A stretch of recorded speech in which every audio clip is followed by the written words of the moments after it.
I need to go check the mail. Mommy's gift finally came. Daddy? What is it? It's a treasure troll doll that she used to play with back when she was a kid. What's a pressure troll doll? Treasure troll. It was a little doll that was really popular back when we were young. They came in all different sizes, shapes, colors, and they had different shaped charms in their belly button. The one I got for her has aqua blue hair with a teal blue heart diamond where her belly button is. Back in the day, all the little kids had them. Girls went nuts for them. They were said to be lucky. Your mama had a huge collection, but this one was her favorite. Your grandmother threw away all of your mom's stuff, so now I get to be the good guy and bring some of her childhood memories back, I said while laughing. It came just in time too. Do you know what today is? August? No, that's the name of a month. What's the day of the week? Winter? Okay, look, now you're just saying anything. I'm starting to question what the schools are teaching you. But anyway, today is Thursday and Mama's birthday is on Saturday, so we got extremely lucky that it came in today. I have been trying to find this thing forever, and I finally found it. And of course, after 19 bids, I won that bad boy. Let's go check the mail, and then we can pick up Mama's cake, I spoke. Walking out to my truck, I open the back door so Jasmine can climb up into the back seat. For a 7-year-old, she sure does have some small legs, but it's funny watching her climb up into my truck. She reaches up and grabs on tight to the seat, lifts one leg up on the footrail, then the other leg. She stands straight up and grabs the back of the driver's side headrest, steps into the truck, and plops herself into her seat. As I attempt to put her seatbelt on, she scolds me and lets me know that she is a big girl and can do it herself. I throw my hands up and surrender to her demands of being grown. Once she is safely buckled, I close her door and I get in myself. I pull out of my driveway. Tree branches scrape the passenger side of the vehicle. My wife planted trees years ago for the kids, and they are all overgrown now and encroaching on the path to pull out to the street. Jasmine tells me that I should really trim them down, a request she makes daily because the scratching sound startles her every time we leave home together. I know, baby girl. I will get to it, I promise. Jasmine says, okay, Daddy, with a tone that sounded more like, yeah, okay. I drive the block and a half up the road to the community mailbox. One of the many downsides to our neighborhood is that there's only one central mailbox for over 10 families. Something my wife and I overlooked when we purchased our dream home 15 years ago. As trivial as it may seem, it's actually very annoying. I park right next to the mailbox. Jasmine asks if she can get the mail herself. In her quest for independence and desire to play with keys, I smile and hand the key over to her. She snatches it out of my hand, unbuckles her seatbelt, and slides across the bench seat, throws the door open, and jumps to the ground. As she walks over to the mailbox, I notice an older woman with long, damaged gray hair that looks like it hasn't been brushed in days. She's wearing a long, baggy blue-brown plaid shirt that almost completely covers her tattered shorts, and at first glance, I thought she was pantsless. My eyes drift to her feet. She's wearing tan house shoes that look about 20 years old and with big holes, big enough for a toe to stick out. I think to myself, what the hell is she doing? She seems to be startled or confused by something and starts scratching her neck. Her head movements resemble a bird looking left and right, up, down, back and forth, and then all around. She looks twitchy, nervous, and sort of lost. Keeping a close eye on the old lady, I barely noticed my daughter standing next to the passenger side window. She reaches her little fist up and bangs on the window and says that she can't get the key in the hole because her thumbnail gets in the way. Of course they do. I don't want you messing up your nice nails that Mama helped you put on, I said as I stepped out to help her. Every week, my wife and daughter have a spa day at home. They do each other's makeup, braid each other's hair, and put on press-on nails. The second I stepped out of my truck, the elderly woman ran over to me and began hurling question after question at me with no time in between for me to even answer her. "Excuse me, sir, do you live here? Do you know anybody down this side of the street? That is a lovely truck. Are you checking the mail? Is that your daughter? She's so beautiful. How old is she? I'm sorry for asking so many questions. I need help. Can you help me? Please, sir? I'm begging you. My brother has fallen and can't get up. He's old just like me, and I can't get him up.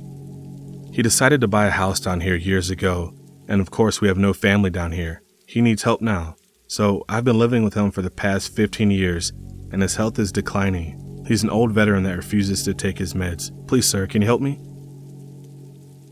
Her questions came so fast, I could barely even follow along. I struggled to process everything she just force-fed me in a matter of 30 seconds. Each word that made its way into my ear carried so much weight with it.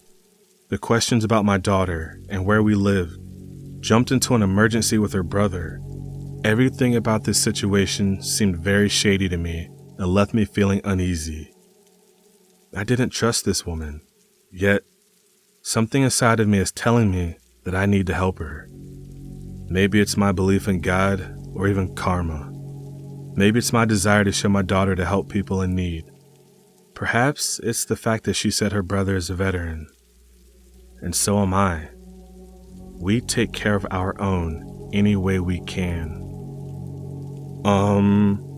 That's a lot of information to process. You said your brother fell? I said, hesitating while looking deep into this woman's eyes. She points to a home barely visible from the street. The front yard is covered with thick overgrown trees and bushes, with grass nearing knee-high length. Hidden in the grass are several garden gnomes peeking through. My daughter said they look like mommy's dolls online. Let me take my daughter back home, and I will be back to help you out, okay? I will be right back.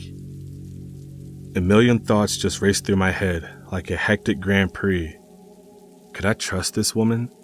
I definitely don't want my daughter to have any part of this. My gut was telling me something was off, but I couldn't just let an elderly woman wander the streets. And the thought of a helpless old vet laying on the floor, alone in their home, it just didn't sit well with me. If I didn't help, I know I would feel sick about it and would always question if they were all right or if I should have helped. After I spoke with her for a few more minutes, she told me her name was Beatrice, but told me I could call her Aunt B. She seemed like a character straight out of an old 1950s TV show. I got back in my truck and told Jasmine that I would take her home and come back to help out the elderly man. What about Mommy's cake, Daddy? You said we would get it after we checked the mail. I know. I'm just going to take you home first, go back and help them real quickly. Then I'll come and get you, and then we'll go get her cake. Just hang out with Mama for a bit, but don't tell her about her birthday surprises, okay? Okay, Daddy. I won't say anything. I pull into the driveway, watch Jasmine walk up to the front door, and I pulled out again. I drive back to the home that Beatrice pointed out, park my truck, and look towards the road. I notice again how thick the tree's coverage is. The front door is propped open, like they had been waiting for me. I knock on the door and peek inside. Hello? Aunt B? I yell through the screen door. Come on in, I hear someone call out. Every window is covered, letting no sunlight shine through. A cloud of dust floats through the air. Garbage is overflowing from the trash can, and dishes are piled up in the sink. All the furniture is from the 70s, and plastic covers the couches. The dining room table is covered with junk mail, small cardboard boxes, and a laundry basket full of frayed clothing and rags. Every inch of the walls is covered in mismatched picture frames, each displaying old faces. "We're down here." A woman's faint voice that I recognized to be B's called out from below me. Oh great, I thought to myself. Let's just make this even worse. I'm already in a stranger's disheveled house, and now I get to go down to the basement. Fan-fucking-tastic, I whisper sarcastically to myself. I noticed a faint light and a half-open door at the end of the hallway. I scan the home one more time as I proceed down the hallway, following the sound of her voice. I peer into each door as I pass by. A small bedroom to my left with a metal bed frame and a rose-covered blanket. To my right is an outdated blue bathroom with blue tile, a blue toilet, blue bathtub, and stained blue carpeting. I see another bedroom to my right. This one is filled with totes, boxes, books, board games, and furniture covered in tarps. I make my way to the basement door, and I slowly open it all the way. I see a set of aged, unfinished open-riser stairs. The basement is even dimmer than the upstairs. What the hell are they even doing down there? As I carefully took each step down, they creaked and cracked with the pressure of my feet. Each step sounded like a soul being released back into the air to find its owner. An overwhelming stench of vinegar consumes the air. I neared the end of the stairs. A single light bulb swung from the rafter ceiling and hung just about eye level. With each motion, it cast dancing shadows across the bare concrete floor, brick walls, and dusty bookshelves. I glanced to my right to see an aged man on the ground with a belt tied across his chest and the elderly woman hunched over, trying to pick him up and to put him back in his leather-bound wheelchair. After seeing him on the ground, I quickly remembered why I was there in the first place. I finished my last couple of steps and rushed to his aid. "If you could just hold the wheelchair in place, I'll lift him up by this belt and get him to stand," B said. He was about double her size, but her confidence that she could lift him herself seemed like she had done this thousands of times. I wasn't exactly eager to lift him up anyway. His clothes were worn, had small holes throughout the neckline, and cloth shorts that let long gray body hair peek through. As she attempted to lift him, he sort of rolled to his side instead. His almost lifeless left leg flopped over his right leg like that of a rag doll, revealing what looked like shit stains on his backside. I held back my disgust and judgment, looking up to the cobwebs floating from the beams of the ceiling barely above my head.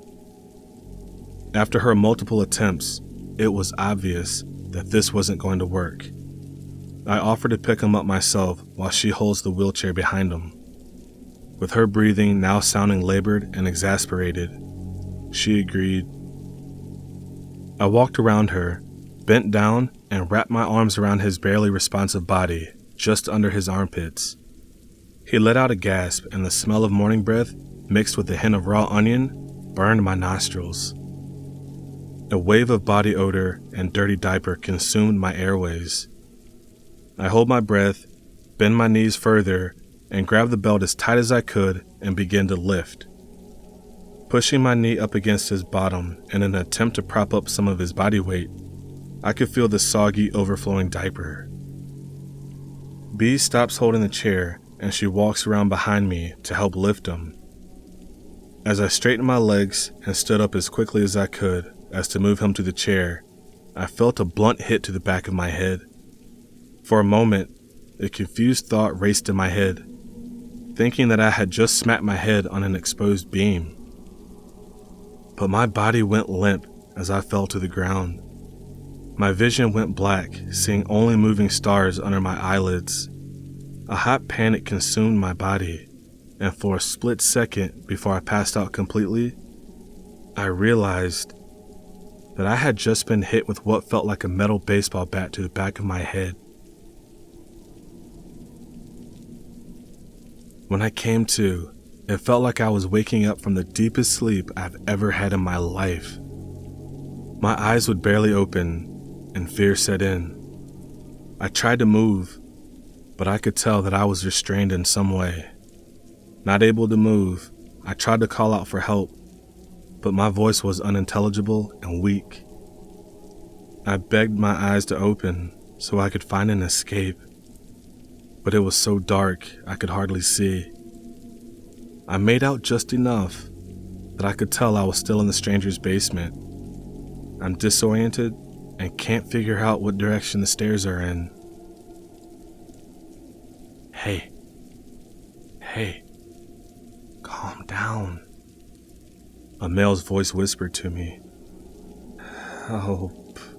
I cried out, but my voice cracked, and no matter how loud I screamed, only faint moans came out. I closed my eyes as tight as I could and blinked rapidly to try to clear my vision. I finally made out a blurry image of a man slumped up against a concrete support pillar of the basement and sitting on the floor. He was restrained as well. I looked around my own body, finally realizing that I was tied up and laying on the cold floor, the cold, damp floor. My shoes are missing, and I can feel a pool of warm blood leak from the back of my head. What's happening? I asked, absolutely terrified and half believing I was in some kind of a bad dream. I've had nightmares like this before, and I suffer from sleep paralysis, which prevents me from moving or waking myself up. This has to be a bad dream. It has to be. Calm down, you will wake up soon, I tried to convince myself. During an episode, I would try to wiggle my fingers and toes first before I got feeling back in my hands and arms. Then I got feeling back in my legs. This was not one of those moments. My vision was slowly restoring, and deep realization set in that this was real, and I'm not dreaming, no matter how badly I wished I was. A figure of the old woman that I recognized as Beatrice entered the room I was in. I looked around. I know I'm in the basement, but this room doesn't look familiar. 2 shelves filled with canning jars run the perimeter of the entire room. A couple of toolboxes lay in the corner, flopped open, and tools overflow within them. A small workshop table is placed oddly in the center of the room, but free of any clutter, with the exception of a large tub of butter and a laundry wash basin to the side of me. My eyes return to the old woman. A demonic smile fills her face, sending chills up my spine. She no longer seems frail or confused as she had when I first met her. I glanced back at the other man. Fear and rage consumes his body. What the hell did I get myself into? Humming fills the air. The woman walks barefoot, now wearing an oversized stained muumuu and a house coat. She continues to hum as she moves to the toolboxes. She reaches inside, grabbing a pair of diagonal cutting pliers. She twirls around with the pliers in both hands, reminding me of my daughter when she holds her baby doll in front of her while she dances with it. Beatrice dances with them like they are human, spinning and twirling about. Given the pliers the utmost respect, she moves to the workshop table and rubs butter all over the blades. She grabs a 2x4 that's resting against one of the walls. She moves closer to the man. His legs flail frantically, trying to get away, but to no avail. She dances circles around him, finally stopping directly behind him. She pries one of his hands open that are tied to the support beam, his palm firmly pressed against the floor. She places the 2x4 across the top of his hand and steps on it with her bare foot. Opening the pliers, she places one of his fingers between the blades. Needing to use both hands to apply as much pressure as possible, the man's screams ring and echo in my ears. I felt every ounce of his pain. She cuts his ring finger clean off with a couple of attempts. The butter does absolutely nothing to help the process. Tears flowed down my face as I watched him relieve himself of every ounce of liquid he had in his bladder. After cutting off every finger on his right hand except his thumb, she made her way down to his toes, but stopped. My own toes curled in anticipation of what's coming for him, and the reality that I'm next. Every finger that was on the ground was picked up. She held them up in the air towards the dingy light bulb above, waving one of the fingers around like she was conducting an orchestra. It made me sick to my stomach. She was indulging in every single second of his pain as he sobbed louder and louder. He screamed prayers to God, and I threw up in my mouth. She grabbed a large jar filled with what looked like pickle juice from the shelf and placed it on the table. She smiled at the man and said, "God doesn't live here no more." She twisted off the top of the jar, and one by one, she plopped each of his fingers into the jar, and the green juice splashed across the wooden surface. Was she trying to pickle his fingers?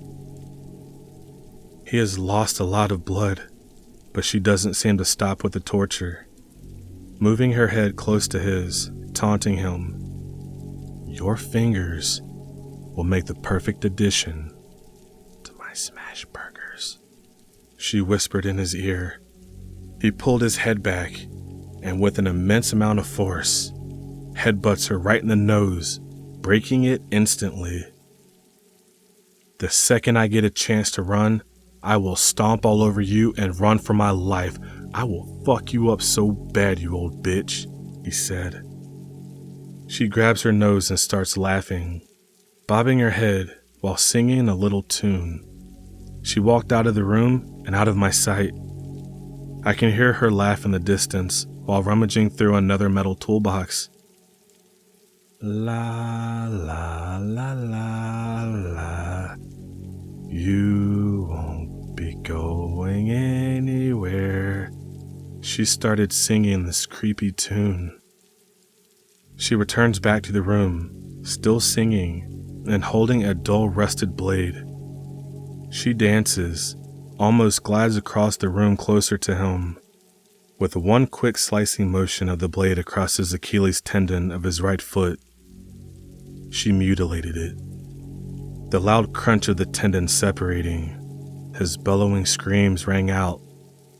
She laughed with glee.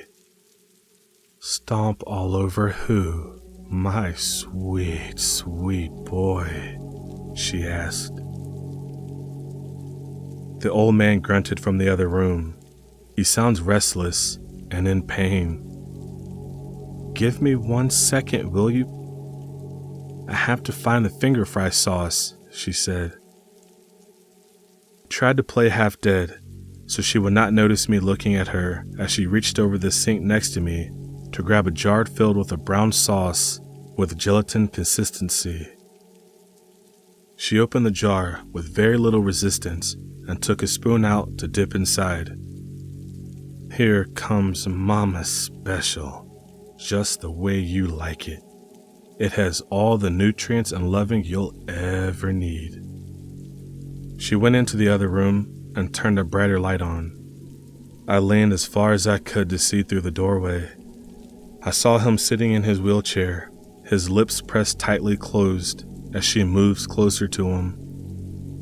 He clearly doesn't want whatever it is that she has. I watched her shovel the spoonful of slop deep in his mouth. Absolutely disgusted, I turned my head and towards the other man in the room with me. He was able to use his working foot to move the blood-covered blade that she had left on the ground. After multiple attempts, he was able to move the blade close enough for his left hand to grip it. I sat straight up and watched closely. He was able to slice through the ropes that was binding his hands together with several back and forth motions. I cannot believe my eyes. He had freed himself. He stood on one leg and bent his knee of the other leg, his mangled foot flopping and bleeding. He bends over to grab the 2x4 she used to hold his hand down. Using it as a crutch, he moves closer to the doorway. I leaned to my left to look out to the other room, but I don't see the old woman anymore. I want to yell out, "Wait, free me first." But his mind is hell-bent on getting out. He passes through the doorway, looks side to side. With a blink of an eye, the old lady swings a bat from around the corner, smacking him square in the face.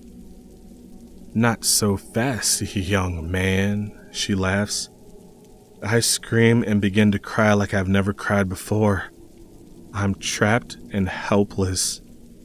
I don't know how much more torture I can witness, and the most sickening feeling in my stomach knows that this will happen to me. I can barely see through my tears. It's cloudy and the salt burns my eyes, but I manage to make out the old lady pulling a syringe out from her coat pocket. She injects something into his neck. She returns her attention to the old man who's moaning through his teeth and wincing in pain. She begins to feed him again. I cry silently to myself. A hopelessness that I have never felt before comes over me. Thoughts race through my head. My wife's birthday. Will this be what she remembers? Will she find me? Surely Jasmine has told her where I am. The cops had to have been called by now. Help must be on the way. If I can just hold out a little longer. The old woman returns to the room I am in, stepping over the lifeless body of her victim. "Why are you doing this?" I pleaded. "Oh, child, you wouldn't understand. You are still young. If you tell me what you were doing, maybe I can help. That's why you brought me down here, right? You needed help." "Oh, sweet boy, you are so cute. You are helping. My brother and I are getting old, but I have discovered the secret of youth. Take a look at him. Would you believe he's 83? Doesn't look a day over 40 though, don't you think? Are you fucking kidding me?" I thought to myself, but I nodded my head in agreement with her. The meat of younger people, about 40 or younger, is strong and hearty. You all take youth for granted. You waste all the lean meat until it's far too late. You all complain about getting old, but don't have a clue what it's like to actually be old. You start to slow down while you're still in your prime, and your strength is lost because you simply don't use it anymore. You all eat so bad and build up so much fat. But if you slow cook fat, it renders down and it just melts in your mouth. Throw your meat on a smoker for about 24 hours, and it's like butter in my mouth. So you punish that man for not enjoying his youth?" She laughed at me. No, my dear. I simply have a better use for his muscles and meat than he does. You see, if you aren't going to use it, we will." I couldn't believe the question that came blurting out of my mouth. "So you eat people?" Laughing hysterically now. "Well, look, my brother drinks it. Think of it as a meatloaf smoothie." Vomit filled my mouth. It keeps us young and prolongs the aging. Human meat is very nutritious, you know, especially under 40. Nice and tender, not too tough, and full of all the nutrition we need to keep us young. I couldn't believe what I was hearing. This woman is absolutely insane, but I thought maybe I could reason with her, or at least delay her.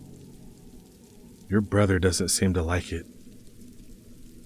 She screamed at me. "He doesn't know what's good for him." Out of the corner of my eye, I see the drugged man begin to slowly move. His hand reached out in front of him, clawing at the ground beneath him with his one good hand.